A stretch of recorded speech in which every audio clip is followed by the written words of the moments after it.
નમસ્કાર દર્શક મિત્રો, ધ સિક્રેટમાં આપનું સ્વાગત છે. હું છું સઈદ કુરેશી. પાલનપુરમાં ડ્યુક રોબોટિક હોસ્પિટલ દ્વારા રોબોટિક જોઈન્ટ રિપ્લેસમેન્ટના પ્રથમ વર્ષની ભવ્ય ઉજવણી કરવામાં આવી હતી. પાલનપુર શહેરની અગ્રણી ડ્યુક રોબોટિક હોસ્પિટલ દ્વારા રવિવાર તારીખ 24 ઓગસ્ટે સવારે 9 વાગે કડવા પટેલ સમાજની વાડી ખાતે રોબોટિક જોઈન્ટ રિપ્લેસમેન્ટ સર્જરીની ચોકસાઈ અને સફળતાના પ્રથમ વર્ષની ભવ્ય ઉજવણી યોજાઈ હતી.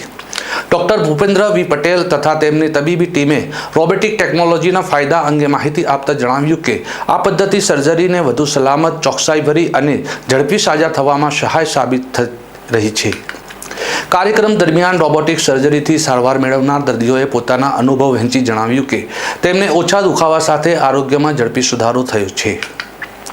આ પ્રસંગે પાલનપુરના ડોક્ટરો તથા 31 કડવા પાટીદાર સમાજના આગેવાનો, સર્જરી કરાવેલા દર્દીઓ તેમજ આસપાસના વિસ્તારમાંથી મોટી સંખ્યામાં લોકો ઉપસ્થિત રહ્યા હતા અને આ તબીબી સિદ્ધિને ધામધૂમપૂર્વક વધાવી હતી. ડૉક્ટર સુરેન્દ્ર ગુપ્તાએ રોબોટિક સર્જરી ક્ષેત્રે ડૉક્ટર ભૂપેન્દ્ર પટેલની સફળતા અંગે પ્રશંસા કરતા જણાવ્યું કે આવી આધુનિક તકનીક પાલનપુર જેવા શહેરમાં ઉપલબ્ધ થવી ગૌરવની વાત છે.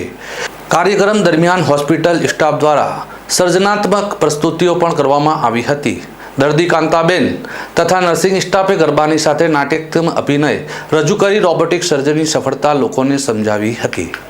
આ એક વર્ષની સિદ્ધિની અવસરે ડૉક્ટર ભૂપેન્દ્ર પટેલે સ્ટાફના સહકાર માટે સૌને અભિનંદન આપતા ખાસ કરીને રાકેશ ચૌહાણ અને સમગ્ર ટીમની મહેનતનું શ્રેય તેમને અર્પણ કર્યું હતું.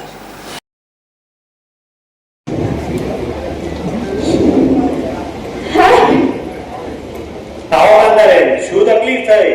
સાહેબ, મને તો ખૂબ જ પગ દુખે છે મારા.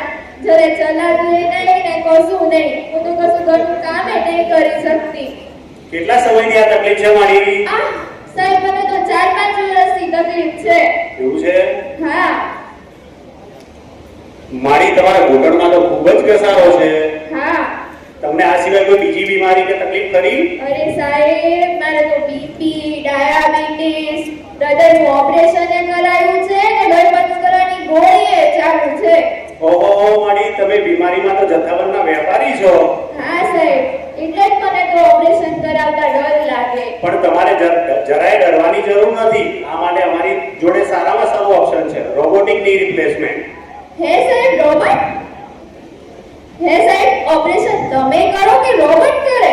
ના ના, ઓપરેશન તો અમારે જ કરવાનું હોય, પણ રોબોટ અમને ઓપરેશન સફળ કરવામાં મદદરૂપ થાય. એ કઈ રીતે? તો કે 0.5 ડિગ્રી અને 0.5 mm સુધીની એક્યુરસી રોબોટ અમને આપે. એનાથી આપણું ઓપરેશન સફળ થાય. એવું?